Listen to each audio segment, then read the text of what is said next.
Okay, let's dive right into this explainer. Today, we're unpacking the staggering timeline of the Jeffrey Epstein scandal. And to do this right, we're relying strictly on recently declassified files and documented reports. And we're going to walk step by step through the mechanics of one of the absolute biggest scandals in American history. We'll look at exactly how a justice system failed, how incredibly powerful figures were shielded, and what these newly released documents actually reveal to us. Picture this, Little St. James. It's a 75-acre private island right in the U.S. Virgin Islands.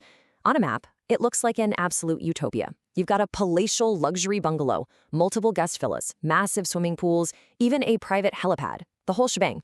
But that breathtaking facade hid a genuinely terrifying reality. Because it was surrounded entirely by ocean, escape was basically impossible.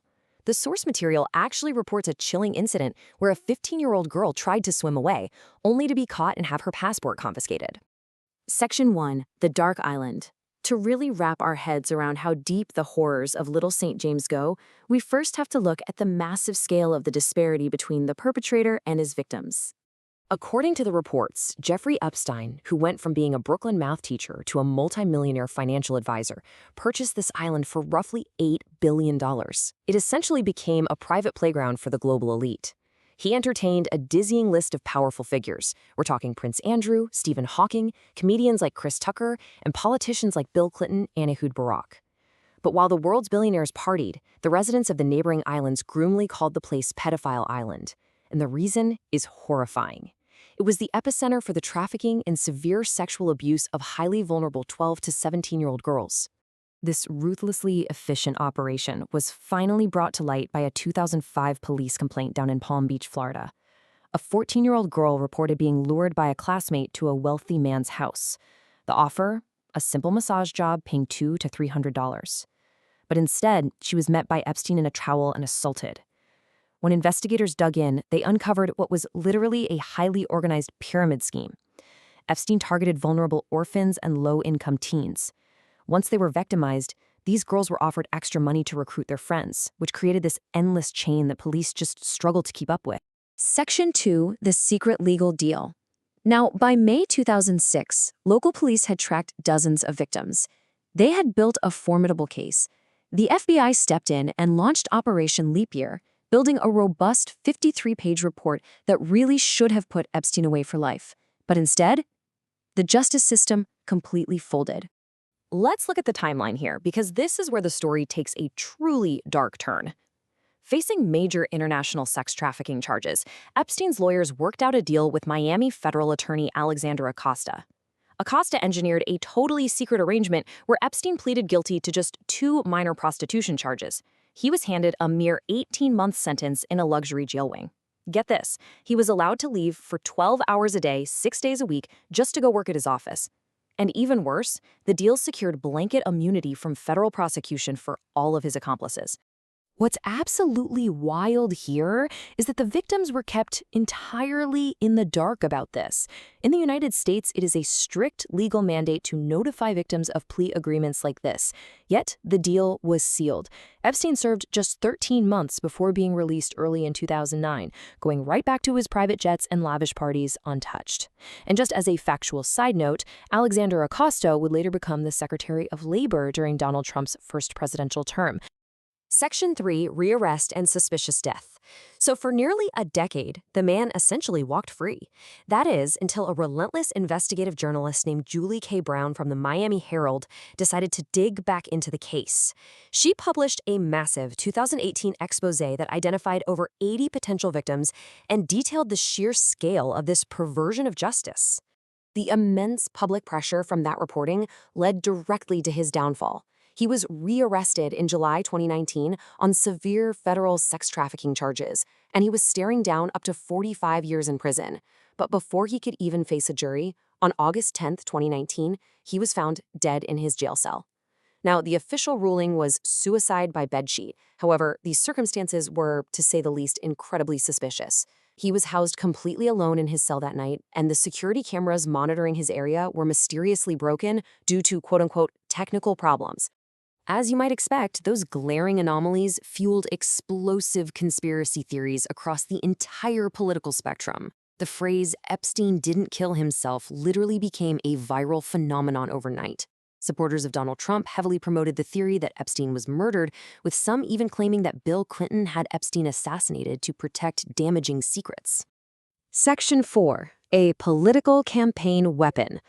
Now, what's really fascinating here is how Epstein's ghost evolved from a criminal investigation into a central, highly publicized talking point during the 2024 American presidential election.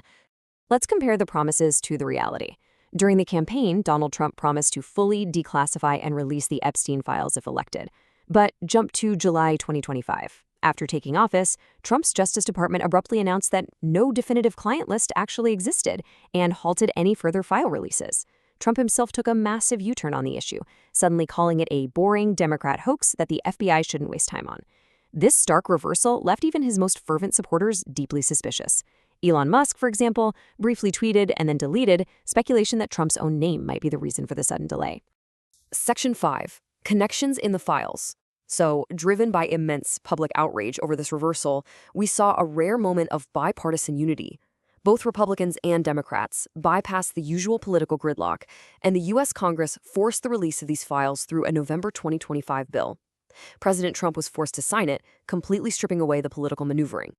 When we look impartially at the 3,000-plus documents that were finally released in December 2025, they drag some past documented remarks back into the harsh spotlight. This includes a pretty chilling 2002 quote from Donald Trump himself about Epstein, where he stated, "He's a lot of fun to be with, and many of them are on the younger side." The source material notes that they were friends for nearly 20 years and frequently socialized at Trump's properties. The declassified files also didn't hold back on detailing several alarming allegations. For instance, despite past denials, flight logs and emails revealed that Trump traveled on Epstein's private plane 8 times. On top of that, a 2020 tip to the FBI from a limousine driver claimed he actually overheard Trump on the phone in 1995 discussing abusing a girl. The same driver reported that in 1999, a female passenger alleged she'd been raped by both Trump and Epstein.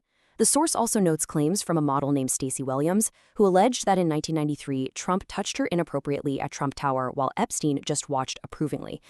But perhaps the most shocking find in the documents was this purported 2019 letter signed by Epstein, written to the convicted sex offender Larry Nassar. The letter explicitly states that the president shares their dark interests. Now, it's worth noting the Department of Justice, which critics argue began acting a bit like Trump's personal defense team, quickly labeled these allegations as untrue and the letter is fake. However, they did so without providing any evidentiary reports to actually back up those claims. Section 6. The redacted truth. Now, the absolute crucial takeaway from these explosive document releases is that the full, unvarnished truth, it still remains heavily obscured by thick black markers. You see, the Department of Justice claimed they needed weeks to properly redact sensitive information. Yet, when the files were actually released, the redactions were almost comically sloppy. Public sleuth quickly discovered that for many of these digital documents, you didn't even need advanced software to uncover the hidden names.